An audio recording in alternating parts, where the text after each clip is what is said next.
बारिशों और बर्फबारी का नया सिलसिला शुरू। महकमा मौसमियात ने सियाहों को बड़ी खबर सुना दी।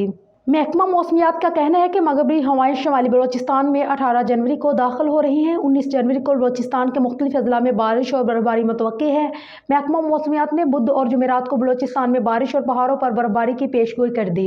कोयटा जू, बारखन, ज़ियारत, चमन, पशीन, नुकंडी, दालबदीन, हरनाई, किला सैफुल्ला में बारिश और बर्फबारी का इम्कान है। किला अब्दुल्ला, मुसलमबाग, कल्लात, खसदार, तुरबत, पंजगोर और मकरान के साहली इलाकों में बारिश और बर्फबारी मुतवक्की है।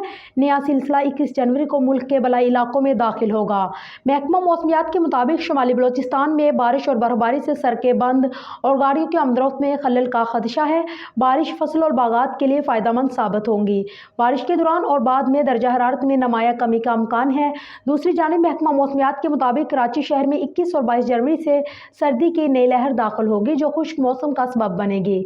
नई लहर के दौरान बारिश का कोई इम्कान नहीं, जबकि यह मगरबी सिलसिला 18 जनवरी की रात से बलोचिस्तान में दाखिल होगा और इसके ज़ेर असर बलोचिस्तान के मुख्तलिफ अजला में हल्की बारिश हो सकती है। जैकबाबाद, कंबर, शहदादकोट, कशमोर, शकारपुर, लारकाना, सखर, गोटकी, खैरपुर, दादू, नौशहरा अफरोज में 19 और 20 जनवरी को बूंदाबांदी और हल्की बारिश का इम्कान है। महकमा मौसमियात का कहना है कि कराची में सिंध भर में सर्दी की हालिया लहर 24 घंटों तक बरकरार रह सकती है, जबकि कल से सर्दी की शिद्दत में बतदरीज कमी आना शुरू होगी।